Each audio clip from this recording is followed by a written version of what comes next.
प्रिय भाइयों और बहनों, कमांडर सुधीर कुमार का नमस्कार। मैं कमांडर सुधीर कुमार आपके सामने फिर प्रस्तुत हो रहा हूं एक बहुत ही महत्वपूर्ण और मुद्दे को लेकर अपने YouTube channel Pulse Beat of India. आज मैं आपके समक्ष रख रहा हूं कुछ चीज़ें कि हमारे देश में सबसे महत्वपूर्ण कौन है।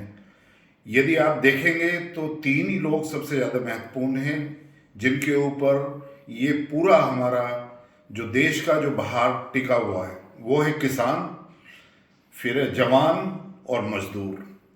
लेकिन आज जो मैं एक एनालिसिस कर रहा हूँ उसमें दिखा रहा हूँ कि ये तीनों लोग ही गरीब क्यों हैं। सबसे पहले यदि मैं किसान को लूँ तो किसान एक अकेला ऐसे नेग्लेक्टेड है जिसको इंडिपेंडेंस के बाद में और इस गवर्नमेंट के आने से पहले तक बहुत ही उसको एक तरीके से नेग्लेक्ट और उसको कोई भी ऐसी सहायता गवर्नमेंट ने प्रदान नहीं करी जिसकी वजह से उसकी स्थिति अच्छी हो सकती।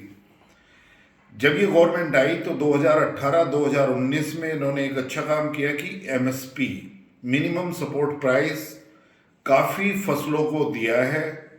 लेकिन ये MSP जो डॉक्टर स्वामीनाथन की जो रिपोर्ट थी वो C2 प्लस 50% नहीं है, ये किसानों का कहना है। लेकिन यदि ठीक से देखा जाए तो देखिए कि इंडिपेंडेंस के बाद में किसानों की जो जोत है, पॉपुलेशन बढ़ती गई है और जोत घटती गई है। आज भारतवर्ष में 68% किसान ऐसे हैं जिनके पास में 1 एकड़ से कम, 1 एकड़ मीन्स 1.5 एकड़, 1 हेक्टेयर से कम लैंड है। 1 हेक्टेयर मीन्स 1.5 एकड़, 1.5 एकड़ मीन्स 1 एकड़ में 5 बीघे होते हैं तो सिर्फ 7.5 बीघा जमीन है। तो देखिए 68% कैसे अपना जो है ना वो पालन पोषण कर सकते हैं, किस तरीके से अपनी फैमिली का ध्यान रख सकते हैं इस जमीन पे। अब यदि मैं दूसरा एक और मापदंड लेके चलूं कि 87% किसान जो हैं उनके पास में 2 हेक्टेयर या 3 एकड़ से लैंड कम है। इसका मतलब उनके पास में 15 बीघा से कम लैंड है। और यदि मैं ये जो सीमा है जमीन की जोत की उसको मैं बढ़ा दूं 4 से 6 एकड़ तो हमारे पास में 93 से 96% किसान आ जाएंगे जिनके पास में 6 एकड़ से कम जमीन है। यदि 6 एकड़ का भी आप ज़्यादा से ज़्यादा लें तो आप देखेंगे कि किसानों के लिए बहुत ही मुश्किल है। यदि हम 2 बच्चे भी उसके लगाएं कि उनको अच्छी तरीके से वो पढ़ा सके, अच्छी तरीके से अपना जो है ना जीवन यापन वो चला सके और जो मिनिमम सुविधाएं हैं उसके पास में रह सके। कहीं पर भारतवर्ष में कुछ जगह ऐसी हैं जैसे पश्चिमी यूपी है, हरियाणा, पंजाब या कुछ जगह जो महाराष्ट्र की हैं जहाँ पे शुगर बेल्ट है या कुछ और तरह की खेती हो रही है, वो इस खेती में काम चला सकते हैं। तो क्या MSP जो गवर्नमेंट ने किया है, जो मूल्य निर्धारण किया है, क्या वो पर्याप्त है? नहीं, बिल्कुल पर्याप्त नहीं है। और इसी को ध्यान में रखते हुए हमारे जो आदरणीय प्रधानमंत्री हैं नरेंद्र मोदी जी ने और उनकी जो गवर्नमेंट है उसने एक किसानों के लिए 3 बिल लाए हैं। लेकिन मुद्दा ये हो चला है कि किसानों को बरगला दिया गया है। जो बिचौलिए हैं, जो बड़े किसान हैं पंजाब हरियाणा के, और उन्होंने इनको जो है ना बरगला के ये एजिटेशन शुरू कराया है किसान बिल के अगेंस्ट। लेकिन किसान बिल यदि देखा जाए तो वो इन सभी छोटे किसानों के लिए इनके पक्ष में है। हमें देखना पड़ेगा कि छोटे किसान को जब खेती से उसका काम नहीं चलेगा तो कोई ना कोई उसके लिए रोजगार किया जाए या किस तरीके से हम उनके बच्चों का और उनका जो है ना ध्यान रखें जिससे वो एक अच्छी ज़िंदगी जी सके। तो मेरे सुझाव ये हैं कि गवर्नमेंट जो है ना वो डायरेक्ट किसानों से वार्तालाप करे और उनको जो MSP का फार्मूला है वो C2 प्लस 50% दे। और ये सिर्फ उन्हीं किसानों को दो जिनके पास में 6 एकड़ से कम जमीन है। इसका मतलब वो स्मॉल एंड मार्जिनल फार्मर्स हैं, उनके पास में 30 बीघे से कम जमीन हो। अब दूसरा ये है कि किसानों के लिए ऋण की व्यवस्था है। तो मैं ये कहना चाहूँगा कि जिनके पास में 2 एकड़ तक जमीन है, 2 एकड़ तक जमीन वालों को सिर्फ 2% पे लोन मिलना चाहिए और जिनके पास 4 एकड़ जमीन है उनको सिर्फ 3% पे लोन मिलना चाहिए, और 6 एकड़ वालों तक उनको जो लोन की व्यवस्था है वो सिर्फ 4% पे होनी चाहिए। इसी तरीके से बिजली में जो उनके ट्यूबवेल में, और जो किसान बिजली यूज करता है उसको ट्यूबवेल के बिल में जो 2 एकड़ तक है उसको 25% की कटौती देनी चाहिए। इसी तरीके से जो 4 है उनको 15% की कटौती देनी चाहिए, और जिनके पास 6 एकड़ है उनको 10% की कटौती देनी चाहिए। तो इन सहायताओं से, और उसके अतिरिक्त जो खाद पे सब्सिडी है और जो सब्सिडी है वो लगातार जारी रहनी चाहिए, तब किसानों का फायदा हो सकता है। अब एक बहुत ही महत्वपूर्ण मुद्दा है किसानों के बच्चों का। तो मैं समझता हूं कि किसान के बच्चे, मजदूर के, जवानों के, सभी के बच्चे जो गरीब रेखा से नीचे हैं, या जो एक इतनी जमीन तक 6 एकड़ तक जिनके पास में जमीन है, या और जो छोटे कारोबारी हैं, रोजगार में लगे हुए हैं, मजदूर भाई हैं, उन सब के बच्चों की एजुकेशन कम से कम 10+2 12वीं कक्षा तक वो बिल्कुल फ्री होनी चाहिए। और वो इतने, उसका जो स्टैंडर्ड है वो इतना होना चाहिए जितना कि प्राइवेट स्कूल में, जहाँ पर जो अमीर हैं उनके जो बच्चे पढ़ रहे हैं, या मिडिल इनकम ग्रुप के जो बच्चे पढ़ रहे हैं, उसके बराबर ही उसका स्टैंडर्ड होना चाहिए। तो मेरे ख्याल से हम किसानों का फायदा कर पाएंगे, किसानों की इनकम को हम डबल कर पाएंगे, जो हमारे आदरणीय प्रधानमंत्री जी का एक सपना है कि हम 2022 तक किस तरीके से उनकी आमदनी को हम दुगना कर सकते हैं। तो हमें ध्यान रखना है इन सुझाव का, जो मैंने भी इस सुझाव को दिए हैं, और इससे प्रधानमंत्री जी और गवर्नमेंट जो डायरेक्टली वो किसानों से जुड़ेगी, क्योंकि किसान हमारा एक अभिन्न अंग है। उसने कोविड-19 के होने के बावजूद भी रिकॉर्ड उपज करी है। अपना इस तरीके से शोषण होने के बावजूद भी, और उनका ध्यान ना रखा जाना भी इस गवर्नमेंट से पहले 67 सालों तक, फिर भी किसान ने अपनी उपज को बढ़ाया है। उन्होंने नई नई तकनीकी, और ये सिर्फ उनके पराक्रम का और ये सिर्फ उनके परिश्रम का है कि उन्होंने जो परिश्रम किया है, जो उन्होंने अपना उसमें पूरा रात दिन एक करके लगाया उन्हें और उनकी फैमिली ने, ये उसका ही योगदान है कि हम रिकॉर्ड जो है ना वो फसल पैदा कर पाए हैं, और भारत को फूड सिक्योरिटी में एक बहुत ही सक्षम जगह और एक बहुत ही ऊंचे पायदान पर लाकर उन्होंने खड़ा कर दिया है। हमें फूड सिक्योरिटी की कभी भी कोई प्रॉब्लम नहीं होगी। अब मैं जवान पे आता हूँ। जरा सोचिए कि एक तरफ तो हमारा किसान जो रात दिन बगैर धूप की, सर्दी की, हवाओं की, किसी भी चीज़ की परवाह करते हुए रात दिन काम करता है, अपनी पूरी फैमिली को जोड़ कर रखता है। इसी तरीके से ज़्यादातर बच्चे किसान और मजदूरों के ही फौज में जाते हैं, क्योंकि उनको जो है ना वहाँ पर कुछ अच्छी सैलरी मिलती है। पर सोचिए, ये पूरी उम्र अपने जो 20 साल की लाइफ है वो 16-17 से लेकर 19 साल की लाइफ में चले जाते हैं, बॉर्डर पे रहते हैं, मुश्किल से 2 महीने की छुट्टी मिलती है, और 2 महीने की छुट्टी और 20 साल तक की ज़्यादातर इनके पास में सर्विस है।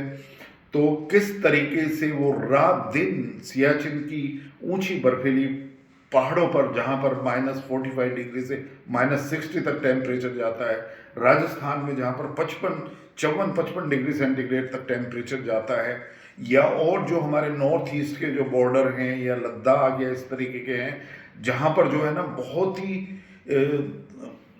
ही विषम परिस्थितियों में रहते हुए भी वो हमारे देश की सुरक्षा कर रहे हैं 24/7। वो अपना पूरा जीवन यापन बैरक में कर रहे हैं। सिर्फ उनको 40 महीने की छुट्टी पूरे कैरियर में 20 साल के मिलती है। इन सबको ध्यान में रखते हुए इस गवर्नमेंट ने एक बहुत ही अच्छा काम किया था, OROP, one rank one pension इस गवर्नमेंट ने दिया था। लेकिन मेरी रिकमेंडेशंस ये है, मेरा सुझाव ये है कि अब 5 साल हो गए हैं, उसका फिर रिव्यू करा जाए, और ये जवान, इसके लिए जो हमारे जवान और जो हमारे सभी ऑफिसर और जो भाई बहन हैं फौजों के या पैरामिलिट्री फोर्सेस के, वो 1 रैंक एंड 1 पेंशन का उनको पूरा भुगतान समय से होना चाहिए। ये बहुत ही इम्पोर्टेंट है। इस गवर्नमेंट ने 1 रैंक 1 पेंशन दिया, और उसका जो फाइनेंशियल आउटले आ रहा है वो भी काफ़ी हो रहा है। कुछ लोग कह रहे हैं कि इतना भार पड़ा है 47,000 करोड़ का, तो क्यों दिया जाए। तो दूसरी तरफ मैं कहना चाहूँगा कि जो VIP हैं और जो इस तरह के लोग हैं जिनको सुरक्षा दी जा रही है पुलिस की और पैरामिलिट्री फोर्सेस या दूसरे उनकी, उस पर करीब 56,000 करोड़ का खर्चा आता है। और मेरे ख्याल से 48,000 से 52,000 जो है ना उसमें पुलिस कर्मचारी और दूसरे पैरामिलिट्री फोर्सेस और मिलिट्री के लोग जो है ना वो जुटे हुए हैं। तो हमें देखना चाहिए कि क्या पॉलिटिशियंस के लिए, क्या ऐसे महत्वपूर्ण पदों पे काम करने वालों को उन सुरक्षा की जरूरत है? क्या हम उन पुलिस को नहीं हटा सकते? तो जवान जो आपके लिए रात दिन लड़ रहा है उस पर ये समीक्षा ना की जाए कि 47,000 करोड़ रुपया अब तक वो आरोपी में क्यों चला गया है? वो इसके लिए हकदार हैं, वो इसके लिए अपने उन्होंने जीवन का जो है ना वो एक तरीके से अपने जीवन को कुर्बान किया है, रात दिन आपके लिए जो है ना वो सेवा में जुटे हुए हैं। तो उनका ये बिल्कुल जारी रहना चाहिए, उनका रिव्यू होना चाहिए और पूरी तरीके से जो आरोपी वो मांग रहे हैं वो मिलना चाहिए। ये मेरा अनुरोध रहेगा आदरणीय प्रधानमंत्री जी से और भारतीय गवर्नमेंट से।